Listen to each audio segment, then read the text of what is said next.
සදහවත් කාරුණික පින්වත්නි, අද සිඩ්නි නුවර ධම්ම විජය බෞද්ධ විහාරස්ථානයේ 2023 වසරේදී කටින චීවර පුණ්‍යෝත්සවය නිමිති කරගෙන මේ වස්සාන කාලයේ පුරාවටම අපි සිද්ධ කරන්නට යෙදුණු ධර්මදේශනා මාලාවේ අද උතුම් වප්පුර පසළොස්වක පොහෝ දවසේ සිද්ධ කෙරෙන 12 වෙනි ධර්මානුශාසනාව මේ දේශනාව සඳහා කාරුණික අපේ ගෞරවනීය ආරාධනය පරිදි මේ දේශනාව සිද්ධ කරන්නට වැඩ සිටිනවා අතිපූජනීය ආචාර්ය සෝමාලෝක ස්වාමීන් වහන්සේ. උන්වහන්සේව අපේ දායක පින්වතුන් වෙනුවෙන් අපි කවුරුත් පාද නමස්කාර පූර්වක උන්වහන්සේව පිළිගනු ලබනවා. කවුරුත් සාදුකාරයක් පවත්වන්න. පින්කමේ දායකත්වයේ බාරගෙන කටයුතු කරන්නේ සිඩ්නි නුවර පදිංචිව සිටින සනත් පෙරේරා මහත්මයා, රම්‍යා පෙරේරා මහත්මිය ඇතුළු පවුලේ සියලු දෙනා විසින් පරලෝ සැපත් දෙමව්පියන් ඇතුළු නෑදෑයින්ට පුණ්‍යානුමෝදනා කරන්නට, ඒ වගේම සොජීවත්ව සිටින දේසි දම්පැල්ල ආදරණීය මෑණියන්ට ඇතුළු පවුලේ සියලු දෙනාටත් අද මේ ධර්ම දේශනාවට සහ සම්බන්ධ වෙන ධර්ම ශ්‍රවණය කරන හැම දිනාටමත් සෙත් ප්‍රාර්ථනා කරන්නට, ඒ වගේම මේ හැම දිනාටම ධර්මාබෝධයේ පිණිස මේ සිද්ධ කරන උතුම් වූ පින්කම අනුමෝදන් කරන්නට අරමුණු කරනවා. ඒ වගේම දේශනාව සිද්ධ කරන අපේ ස්වාමීන් වහන්සේලා ඇතුළු සීල විහාරවාසී ස්වාමින් වහන්සේලාටත් නිවන් අවබෝධයේ පිණිස මේ උතුම් වූ කුසලය අනුමෝදන් වේවා කියන උතුම් ප්‍රාර්ථනාවෙන් යුක්තව සනත් මහත්මයා, රම්‍යා මහත්මිය ඇතුළු පවුලේ හැමදෙනාම පින්කමේ අරමුණු වශයෙන් තබාගෙන තියෙනවා. පින්වත් හැමදෙනාගේමත් මේ අරමුණු බලාපොරොත්තු සාක්ෂාත් වේවා කියන අදහසින් කවුරුත් සාදුකාරයක් පවත්වමින් මෙතෙන් සිට අපේ ගෞරවනීය ස්වාමීන් වහන්සේට දේශනාව සිද්ධ කරන හැටියට අපි ආරාධනා කර සිටිනවා.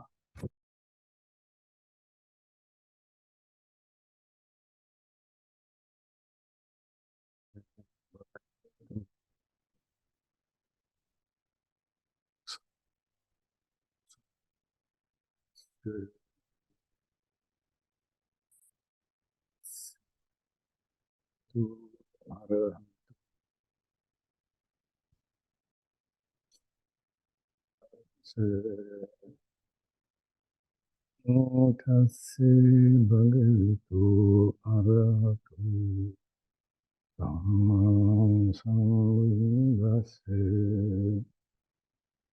abhinayam bhavitam che bhavitam mahatam bham pahiram tasma buddho nibhātam.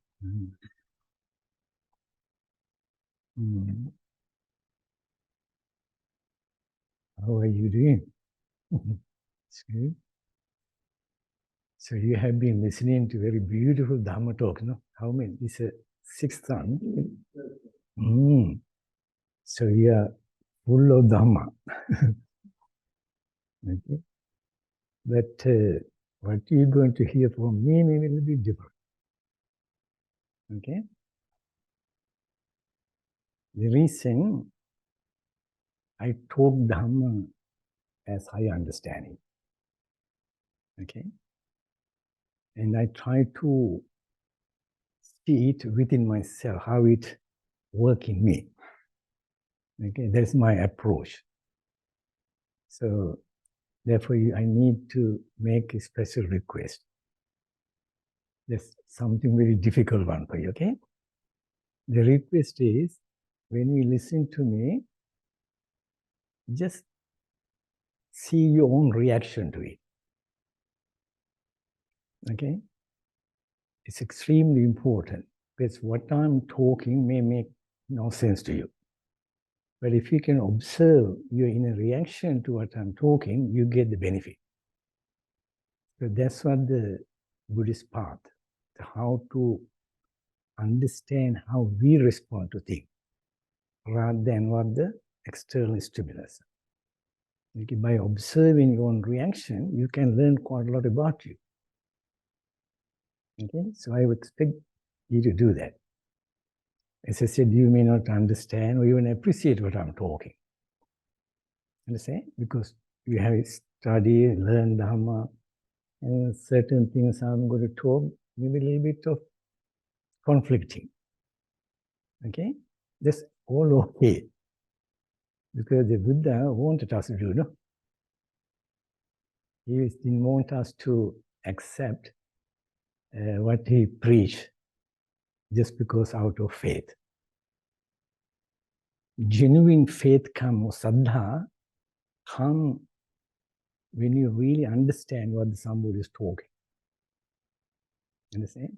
Without understanding, say, oh, this is good, that's not good. Buddha wanted you to understand what you preach. If you get a little bit of glimpse of that, and that is saddha. Understand? Many of us, out of so-called saddha, we don't express ourselves. No? We pretend sometimes, oh, it's a beautiful talk, you know, like that. Don't do that. At least with me, okay? So be open-minded and see what this Hamduru had to say. You know, you may not like it, you may not agree with that. It doesn't matter, no? At least I won't be offended. If you tell me, oh, this is all nonsense, it's okay. At least I'm happy because you listen to it. Isn't it? Otherwise, you won't make that comment. I feel good. At least you listen to me. Okay? So, you always say Buddhang Saranang Gacchami. No? I mean, it's a very, for me, it's a very big undertaking. You know, because you think you're going to take refuge, no? A Buddha. Isn't it that idea? Dhammang Saranang Gacchami, I take the refuge in the Dhamma. Sangham. No? Can you see? For you to take refuge, I mean, you're going for somebody, hoping that person will become your security. Isn't it? He will going to guide us. Isn't it? So you're putting a lot of faith. What happens if that person or the Buddha or whoever, whatever, what he was telling, not leading you the right direction? So therefore, before you're going to take refuge, you have to know it. And they say, once you committed to something, you are bound. No? Then you can say, oh, you know, you are not good, you are right. You can't do that. You have to respect the part of your contract, isn't it? So therefore, you have to know what. So if you say Buddhang Saranang Gacchami, then you have to understand, oh, what is this Buddha? Because you have to know, no? Does it make sense what I'm trying to say? So you have to know who is this Buddha? Who is the Dhamma I'm going to take refuge? And there's a Gatha I said that's very interesting one. Somebody called Sailor Brahman, I'm sure you know that whole story behind that, met the Buddha and asked a lot of questions. And this is in the Long Sutra, okay? Read that. And in that sutra, we find out here, Buddha was introducing himself to the Brahman. When he asked, who are you? Okay, Buddha said, I am abhinyayang abhinyatam. I have realized what is to be realize, bhavitabbancha bhavitang, I have developed what is to be developed. Pahatabang, I have eradicated or became free from all the unwholesome, what is not worthy.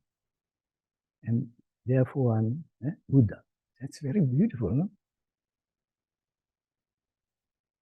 He didn't say to him, I'm a Prince Siddhartha, you know, I had a big kingdom, and I left all those things, and now I'm the Sakya Singha here.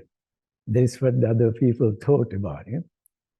Remember King Bimbisara or somebody coming and so happy with the Buddha, telling, oh, Bhante, I'm so happy with you. You from the Sakya clan, my own clan. You know, you got the whole monopoly of the spirituality. What a great honor for us. And we are the political leaders. You understand? So that's his way of appreciating Buddha. And there are these Sailor Sutta also very interesting. And he was more worried about his physiognomy. He said, though he's a Brahmin, they have a way of judging people, whether you are what type of person. He said, if you are a great being, you are supposed to have a 32 bodily characteristics. That was, he was interested, measuring it, how it looks like his body. Understand? But Buddha also a little bit gave into that. You know, I don't want to read the sutra, but at the same time he explained, you know, those are not the important thing. If you want to understand me, just try to understand what I have to offer to you, say. That's a very good, no? And I found the same thing happening one day, I think, remember Sariputta, I think, sitting with the Buddha, telling very beautiful thing about it, about Buddha and the previous Buddhas and all sort of things. Buddha said, Sariputta, what are you doing? Do you know me? Do you know those previous Buddhas? You know, what are you talking? Why? Then he stopped, you know. He asked, here I'm sitting here. Do you really see me? And Sariputta Handru got the message. He said, no, Bhante, I see you as a great person because what you preach. And Buddha said, that is good. So you continue to tell people that part. And my body, those are not important. Okay? I'm here coming to give the Dhamma, something that helps. And by practicing it, if you feel benefit, and that's a great honor for me. That's all I wanted. I don't need a bowing down. The Buddha said, you know, not important. Follow me, Dhamman. If the Dhamma help you, and if I see you getting benefit, that's a great respect and honor for me. And he keeps on telling this. But unfortunately, we being what we are, the human, we go a different way, no? We have a different way of appreciating things. Okay? So this, stop that part and try to understand a little bit what this Buddhism is all about. Can you think, because you've been Buddhist now, ask yourself, what has the Buddhism done for me? In what way it has helped me in my life? Do that thought experiment. I ask that question myself quite often. You know, what would I be if I hadn't come across Buddhism? And I say, I would be like everybody else. I would get a good education, you know. Then I compare that. Goodness me, I feel that how much I may learn achieve all the external thing, I would have missed this part. Understand? Whatever little bit of Dhamma I learn, I think, wow, I would miss. Then I think, what life would be that?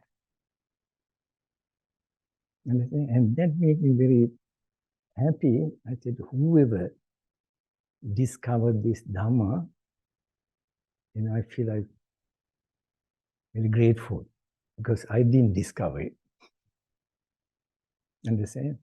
Somebody else discovered it, and thanks to people who continue that tradition like this today, and I'm very grateful. And that type of attitude you have to develop, I think. Anything, not only Buddhism or religion, anything we do in life, we need to be able to appreciate. No? To appreciate that, you need to know what it is. If you don't know what it is, can you honestly appreciate something? It's very difficult. No? So now I have a question for you. Because you, as a Buddhist, keep on telling Dullabancha Manusattana, to be born as a... Do you really believe in it?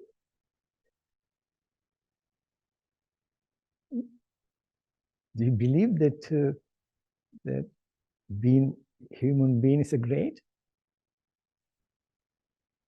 I have a little bit doubt about it.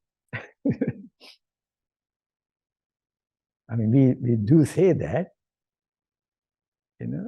it depends on what you, if you say, of course, I'm happy because I'm a healthy person, I have educated, that's not what I'm talking about. Those are just external paraphernalia, they are not us. Anybody can have, anybody can get education. They're all shared by other people. But there's one thing they can't share, they can't be you or me. Understand? Out of 7, 8, almost now 8 billion people, there are no duplicate. Understand? But there are a lot of people in other ways we are similar. Education, blah, blah, no? Property-wise. But what I'm asking as a human being, like in this Gatha, that's what the Buddha tried to say. He became a Buddha, or great, not because anything. This is 3 things. Understand? So likewise, ask yourself, am I happy with myself? Do I appreciate that I'm a human being? Of course, you say, because Buddha taught us, no? Buddha taught that it's not easy to be born as a human being, no? Isn't it? That's the reason. But if you ask, okay, despite whatever other people think, what do I think about it as a human being? This is what the Buddhism try to help us. It's what I call it's a self-transformation. It's a process. We start as a Pruthujjana, no? Okay? We're all Pruthujjana. And when you transcend that state, we become Sowan, Sotapanna, Sakudagami, Anagami, Arhat, like that. It's a gradual transformation of our personality, not the body. Understand? So we are at the Pruthujjana level. So you have to ask, as a Pruthujjana, whatever, how do I think about myself? What do I feel? Again, I'm warning, it's not what you have achieved. Okay, just a being, human being. Part of this beautiful universe, we are part of it. No? We look at our own body. What is this body made of? What we are put here, your atoms. No? Those atoms are everywhere. Isn't it? And those energy or atoms form into this particular format. And this very different, unique in a way. No? And so nobody can duplicate it. Can you follow what I'm trying to say? We have to say this, here I am, even physically, I'm very interesting. This group of atoms got together and form me. It can't be just a simple happening, no? And that is why when some people who saw this or thought about this, oh, maybe some super being who created this way. I mean, it must be, in one way of looking at it, how come this group of atoms made me, and there are 8 billion people, they are not similar. It's quite hard work. It's nothing, not too identical. Even a very basic biological level, we are very unique. Can you see what I'm trying to say? When you look at another person, you should be able to see that. And then when you look at another person, goodness me, that person is also very unique. Can't be just a simple accident here. This person was a beautiful, unique human being, like myself. So that comparison doesn't lead you to say, I'm better than you. Mana, hina, mana, ma. Then it try to help us indirectly see some sort of intrinsic connection. At the same time, there's individuality, but at the same time, individual beings are connected some sort of way. And so the more you begin to see yourself and when you appreciate, you begin to see others also in the same way. Can you see that's an automatic, natural response to that? You won't end up saying, I'm better than everybody else. It won't happen that way. Unless you see, I'm the only one here. But you see there are other living beings. So likewise, you can expand that consciousness a little bit. And you begin to see this universe is very interesting. And that is the universe Buddha talk this, abhinyayang abhinyata. I heard some Buddhist traditions say, or he talk about the Triloka, Divyaloka, and all those things. But if you ask the Buddha what is Loka he was talking, there are sutras. He said, I'm referring to these 5 aggregates. Understand? That is what the Loka is.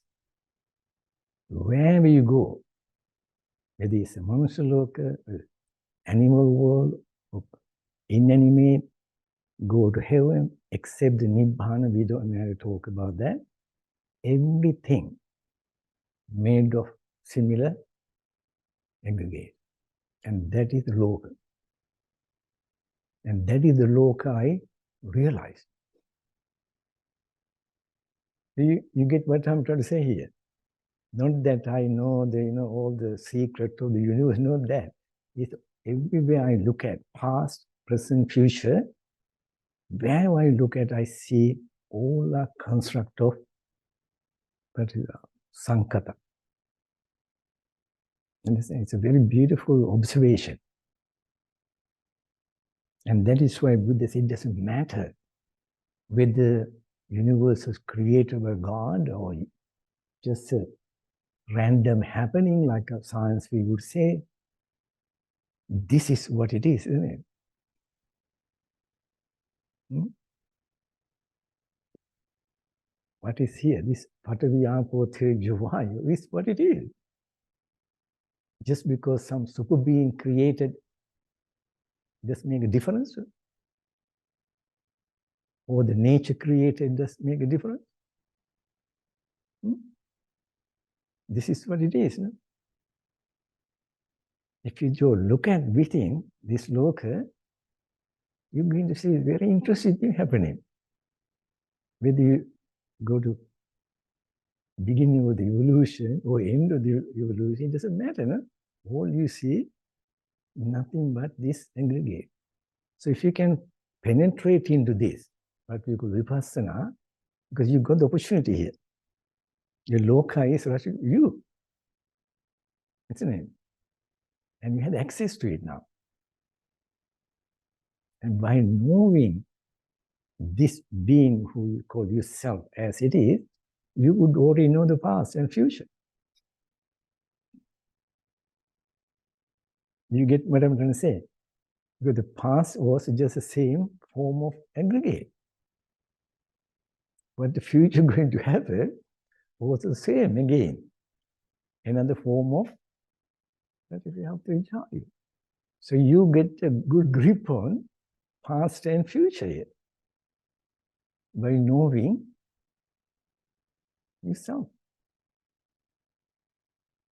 Can you see, you follow what I'm trying to say is? So that's what the Buddha tried to help her. You can see the Loka, what he realized. Okay?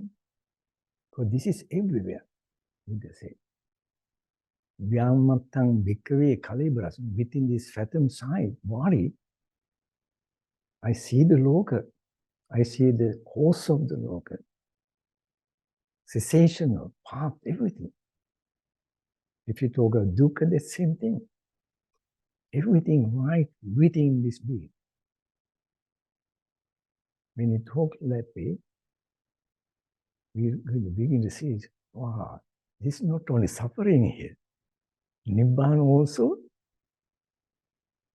where the Nibbana? Nibbana also within you. You understand? This Four Noble Truth, where the Four Noble Truth is.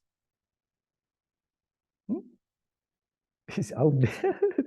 No, Four Noble Truth right within you. You are the specimen of Four Noble Truth. So you carrying even Nibbana in you, within. Do you see what I'm trying to say here? Who was the Buddha before he became a Buddha? Like anybody else. No? He was just like any other human being. Or before previous life became animals or whatever, just different form of aggregate. And this is that aggregate ultimately became the Buddha life. And so we also like that. That's what Buddha trying to say. If he can become enlightened Buddha, you also have the potential.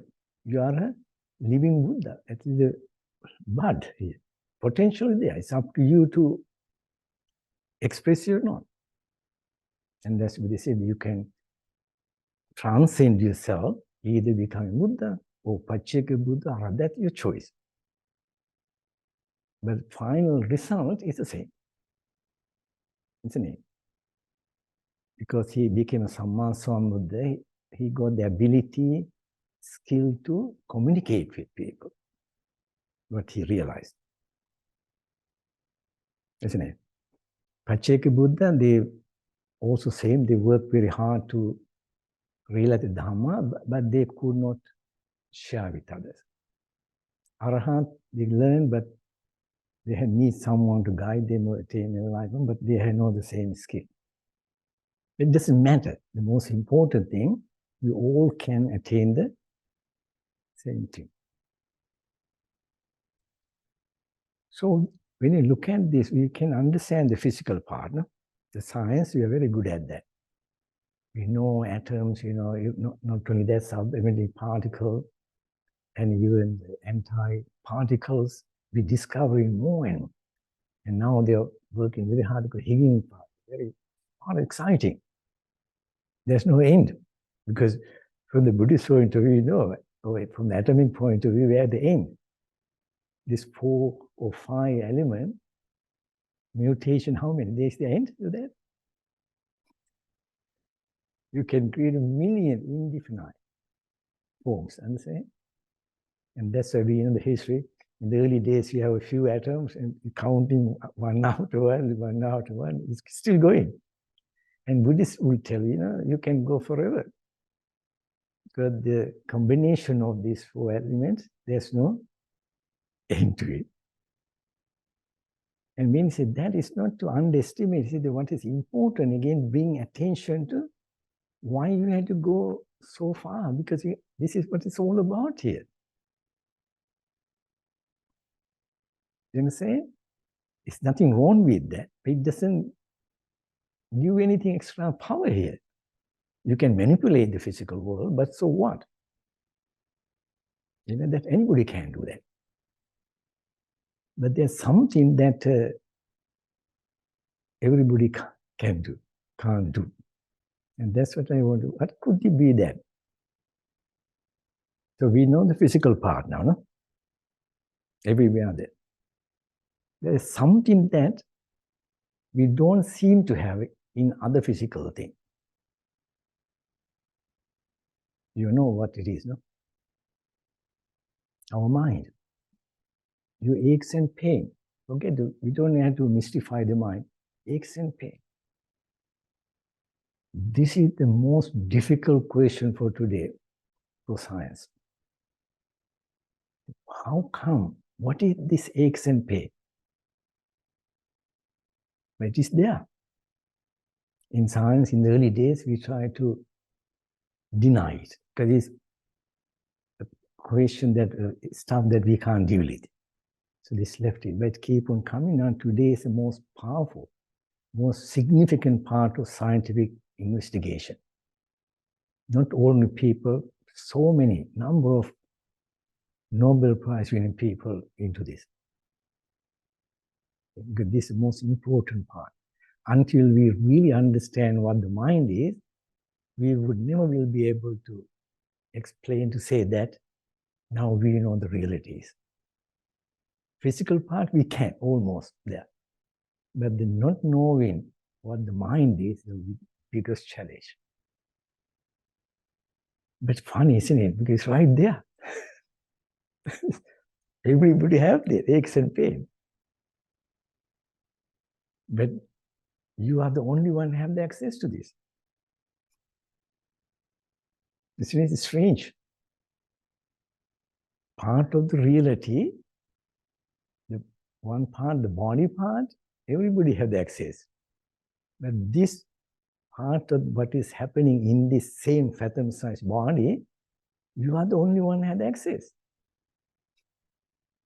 Do you get what I'm trying to say? You can go to a doctor, how specialist they are, can they ever see your pain? If they can, they will get the Nobel Prize. Nobody can. But you all know it is happening. Understand? That, therefore, it is not a fancy belief or wishful things, right? Happening. Our thought, feelings, they are going on. Isn't it? And happening within this atom-sized body, which is the part of the energy. Okay? In this energy happening, this mental phenomena keep on going. But nobody can observe it except you. Can you see how unique we are individually? I mean, we are part of the energy,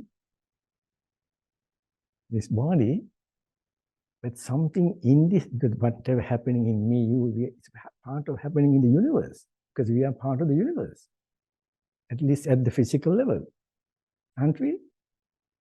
Therefore, whatever happening within us is a common property, belong to the energy.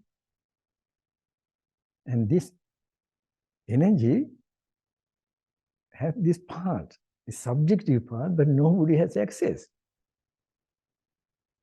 When you look at that, can you see how unique to be a human?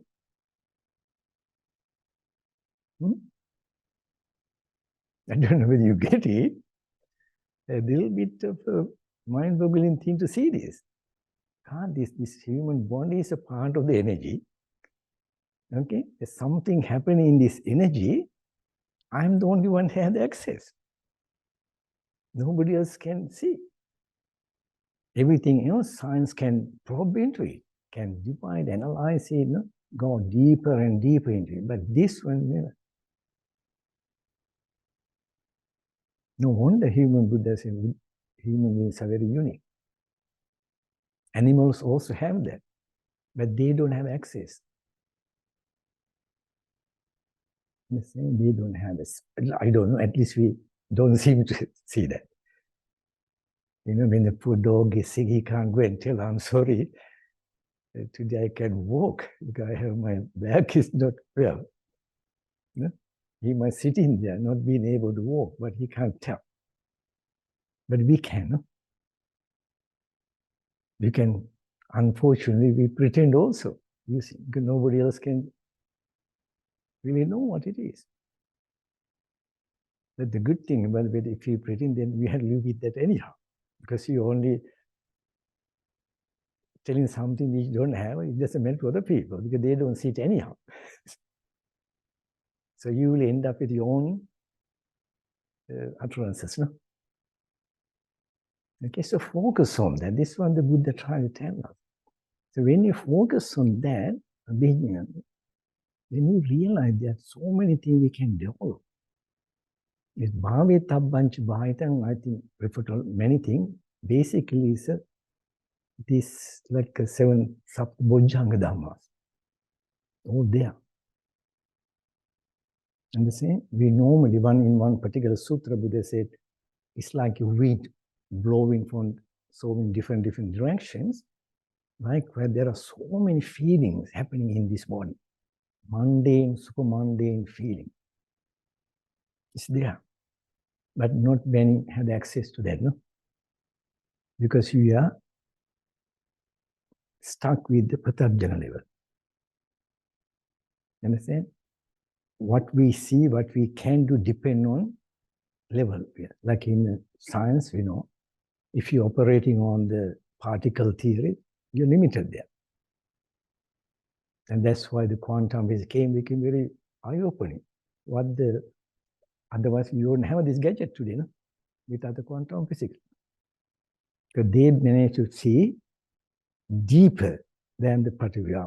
But they're all there. If you take a Patavi, in that Patavi I was talking this morning so a lot, all those police there. But our perception, our apparatus that we use, control that, how much we can see. Do you try to understand? It's there. But for us to see beyond, or at what level we see, depends on what level of cognition we have, to methodology we use. And this is for the science. Now we keep on developing more and more methodology, apparatus. And then we begin to see more and more. But they are there. At this very moment, quantum physics is within us. That's how they discover it. They found a like observer effect. Very interesting observation. When the person observing the subatomic particle, they react to what the person observation without even touching. That will be the scientific magic, isn't it? What they call voodoo there. Because they don't even touch anything, by just being there, their very presence completely affect the particle at the subatomic level. That will be magic, isn't it? So science also has a lot of magic. And the Einstein laughed at it. He said, when he heard about the quantum physics, he said, oh, this can't be possible because the God doesn't play dice. It is a metaphor. He said that every nature, beautiful setup. If we know all the possible scenario, complexity, we can predict everything. Because they behave according to known laws. But here comes the quantum, the laws also change according to we see. It jeopardizes whole foundation in a way. That's what they thought. And they try to disprove it. And ultimately end up in proving the quantum gift. Can you see that? So what they ultimately say is nothing voodoo there, it's a different level of reality. That's what the Buddha trying to teach. Each level of this particular author has a different property. So where can you finish the analysis?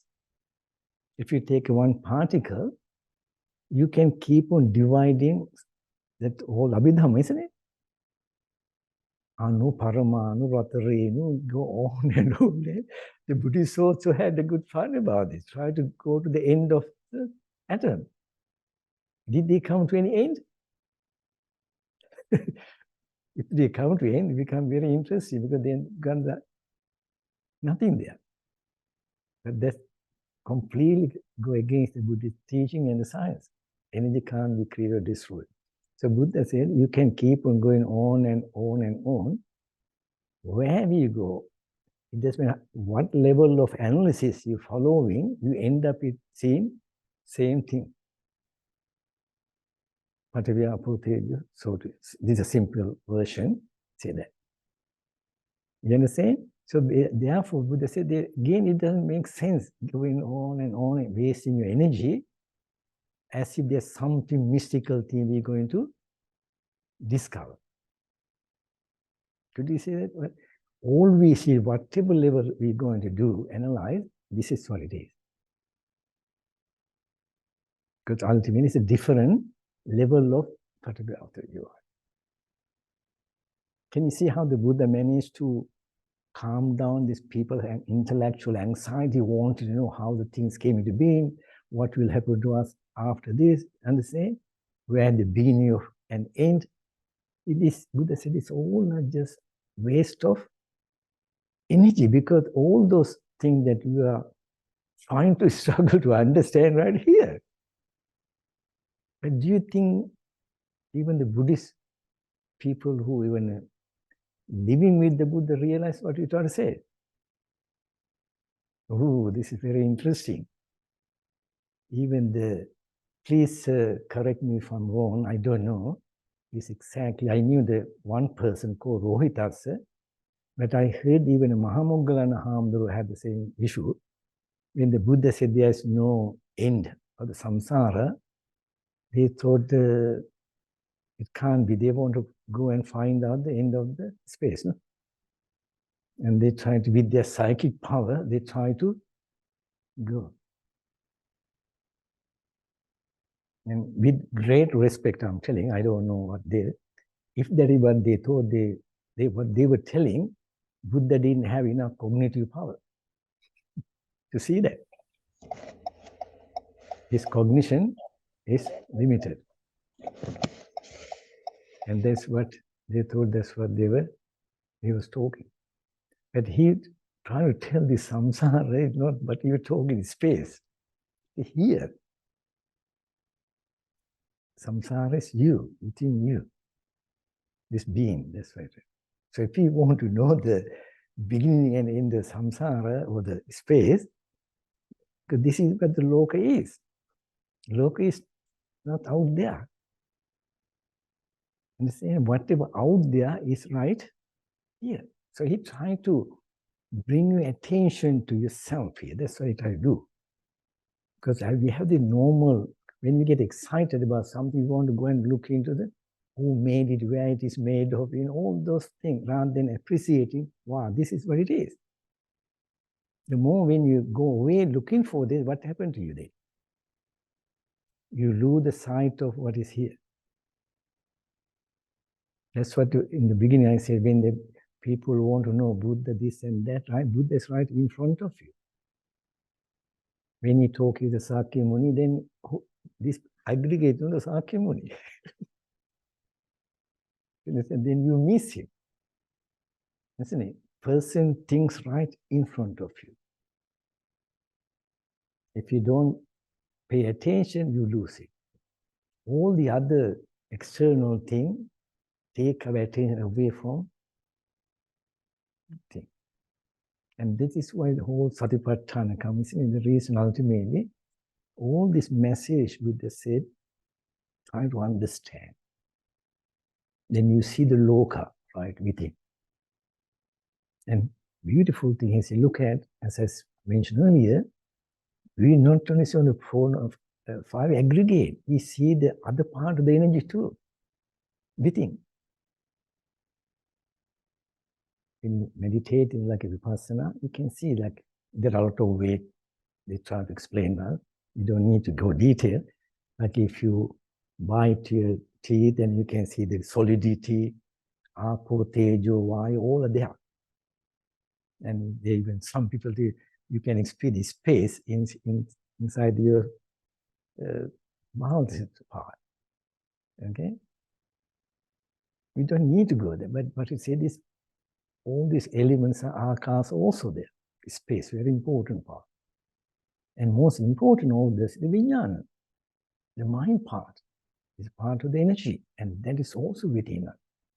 And ultimately, that's the part that Buddha wants us to focus on, because that's the part chittena niyati loka. These 5 aggregates are run by your mind. You see? And I don't want to go into detail this thing. People who work hard in the quantum field, like a Max Planck, he saw this. He said a lot of people got very excited and frightened. This statement he made, he said the matter or energy was not created by some conscious, they thought the consciousness, is a creation of manifestation of the matter. He said, no, it's the other way around. It was the consciousness that created the matter. You get that? I mean, this is coming from somebody who won the Nobel Prize.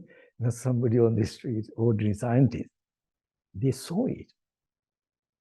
Because our vijnana, the mind, the consciousness, or whatever label you want to put it, this part of the reality is that's what it's running. When you take that away, what are we? Just a group. And so that's why Buddhism pay more attention to that part. Then you can realize it's not something mystical or some sort of religious thing.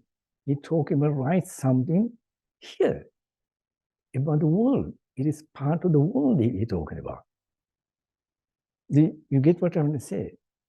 This is about the world, and the world had this beautiful mind. But unfortunately, that's the last thing we know. No? Today, that's what a lot of scientists confess. We know everything, or almost everything about the physical world, but when you come to this part, you're lost. Of course, we are lost, isn't it? Because how can nobody else can observe it? If it is something publicly observable phenomenon, we can all go teach it and probe into it. But here, the work you had to do by yourself. Understand? This is not something others can collaborate. They can share what we know, but this is not something we can do in the laboratory. But the science is trying to do that.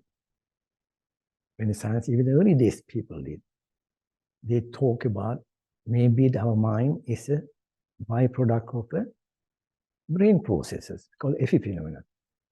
Even a Charvaka in the Buddha's time, he talked about that too. He said there's no anything called Atman or anything. The mind or vijnana, consciousness or thinking, all those stuff, they all know that. They're just property of your brain, your body, physical thing. There's nothing mystical. But they couldn't prove it. Even today, it hasn't been proven. Science, we think it may be, product of the brain processes. Because that's the closest correlation. It's called correlation study, not cause and effect at all. You can see connection. And one of actually Australian scientists got the Nobel Prize for that, Penfield, and Australian and Canadian, I think. And he's a brain surgeon. And when he was doing the simple brain surgery called lobotomy, people have epileptic thing, and simple thing, and people get better. And so when you open the skull and try to do a little bit tiny incision, and the patient, oh, doctor, I'm seeing my grandmother. Then he stopped, yeah, she gone. And he touched again, oh, she's back. Then he saw, oh, this is really interesting. Then finally they realized our all memories and everything all is stored in our brain. Understand? If you're a scientist, you can see what excitement that would be. You touch the brain and then the images, emotions come. And when the emotion stop, we can see that particular brain process also stop. When that brain process come up, again we can see a very interesting correlation there. From there, they conclude that's where the error coming out. This whole maybe is a product of the brain process. But today, a lot of scientists are, how could the brain, which is a physical product, how could that produce non-physical type of phenomena? It go against the science. Because the science is that if matter can be only affected by matter. Otherwise, it disturbs what we call conservation of energy. It can't happen. So now we are in a very good situation. We can't deny it because it's real. At the same time, we can't say, or we want to say, no, it must be part of the matter. This is where we are. This has been from the very beginning of Buddha's time. Buddha also had to answer those questions. And when the Buddha was asked, is the mind and the body the same? He said no. He didn't want to answer that. Are they different? No. You understand? Because either way, you're getting into a mess here. But I think in my understanding, did a great thing. Rather than confusing people already confused, he said, I can show you the way to do it. Like, how can, when we can't even see how somebody's aches and pain, okay, how can we talk about that? To talk something, we had to be publicly observable. Then we know we're all talking about the same thing. So you can sit here and tell I'm the ache, whatever word you use, does it make any difference to me? Or to the doctor? It's just only words. Understand? So language just has no place there. And there's a very good mathematician and philosopher, Wittgenstein. He said, there's no private language. There's no such thing. Language is a public thing. So those things that we can't talk about, just leave it silent. And that's, I think, this Buddha's attitude. If we sit and try to talk about when the Mara asks, oh, Bhante, I'm very concerned, I want to find out where the Arahat consciousness went. Buddha should have asked Mara, I think, Mara, you talk about the consciousness of somebody. Can you see your own aches and pain here? Even we don't know what it is. No? If you know that, I said, you can get the big prize there. We know aches and pain, but what produced that aches and pain? What is what we call ontological status of that? Nobody knows. Can you see what I'm trying to say? We are the only one who have any access, even we don't know what it is. So how we can talk about? That's why Buddha said, we don't need to talk such thing that we can't talk. Atakavacharam. That's what it means, not a mystical. And they say, people think it was a mystery. No, there's nothing mystery here. Something there, if we can't observe, how can you talk about it? But that doesn't mean it doesn't exist. So he helped us to see those things. He gave beautiful instruction, meditate. First, get to understand what I'm talking here. All are within you. And the same, first you have to come to that level. There's nothing outside. Okay? Nobody going to help you there. Because all are right within you. We need to believe that very strongly. Then we focus, no? Then we focus on our body. Then when you more focus on the body, what the reading say? Vedana, you begin to feel. aches and pain, pleasant, unpleasant, come. And when you look at, you can see the Cetana always mixed with the thoughts. You see, and then lead that. Then Dhammanupassana, there we begin to see the nature of the five defilement, and then again the Panchaskandha, and the 6 elements, the connection with senses, and then go to the Sapta Bhujanga, this thing, and then end up in seeing the Four Noble Truths. And this whole universe he brought into this. You see that what I'm trying to talk about here. So that's what you see. Then Bhavethabang, then we have all of this most beautiful potential we have here.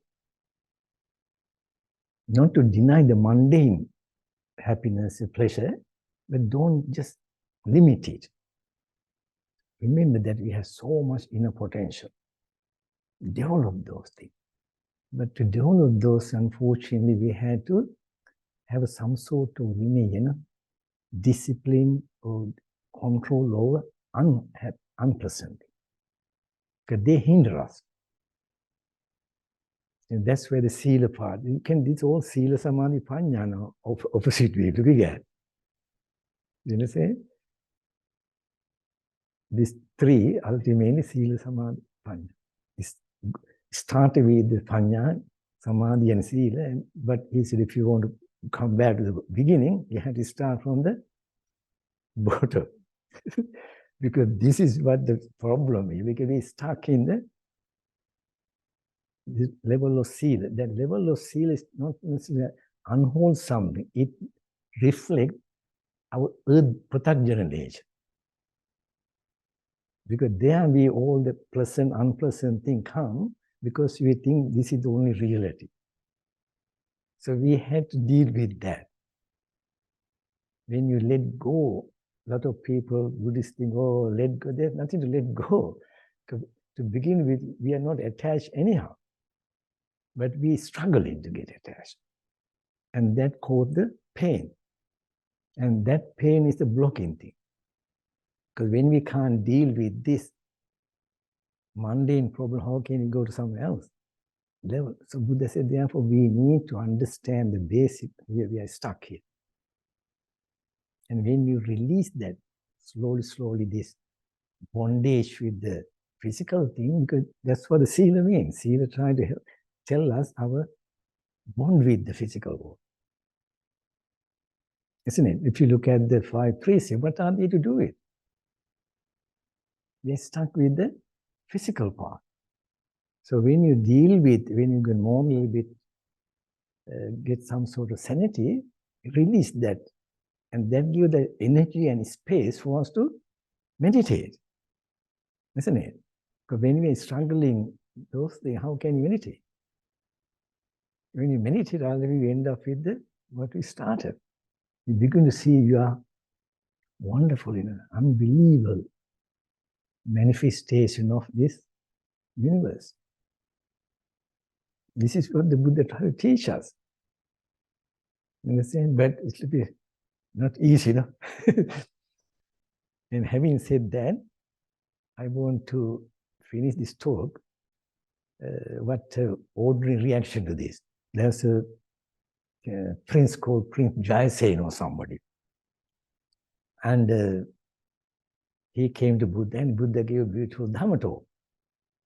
And then he was always watching his watch while Buddha giving this beautiful talk. And he said, oh, Venerable, we are ordinary people, we have so many important things to do.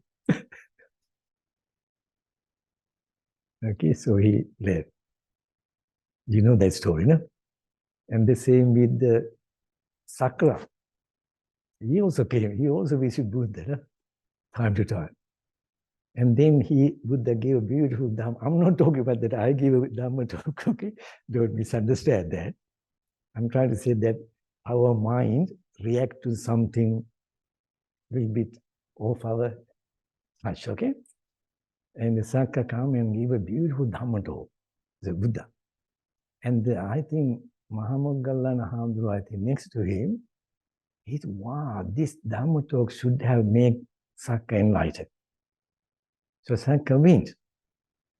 So Mahamoggallana Hamdru wanted to find out how this Dhamma help him. When he went, oh, Venerable, welcome, welcome. And I haven't seen you for a long time, you didn't come this way. By the way, I want to show you my latest acquisition. Vepachit, you know, remember he created this beautiful heaven, the palace. He was so proud. He said, I'm being so busy in building my first guest, and he was showing. And poor Moggallana had some goodness me, that Buddha told completely opposite to this. This man didn't get it. And he, with his psychic power, he really shook his palace. He got frightened. Then I think he realized. So yeah, we also like that, isn't it?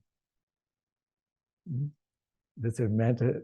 Dhamma is so beautiful, but we all have a lot of things to do, no? And yeah, thank you for coming. And particularly there's this group, I think, who undertook to do the Vassana Dhamma talks, no?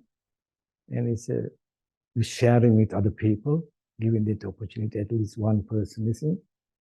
Dhamma Dhanam, Sabba Dhanam, Dhamma Dhanam, you know? So be very happy. And that's what we should do. Whatever we good, we should share with others. And the tradition I follow, and whatever I do something good, I always think about others who never want to do these things, don't know this type of thing. Some people even object to doing this type of thing, but they also need the good merit. Understand? So therefore, may they also share this good karma and be free from suffering. May they awaken to their own Buddha nature. Sabbe buddha bhagavata pachikanam chayam balam arahantanam chitidhina rakkam gandhani sabbisu sabbe deva sabbe bhuta sabbe satta chakriya sabbe bhadrani passantu ma kanshika pamagana dukkha pattacani dukkha bhaya pattacani bhaya soka pattacani soka hunta sabbe pipani.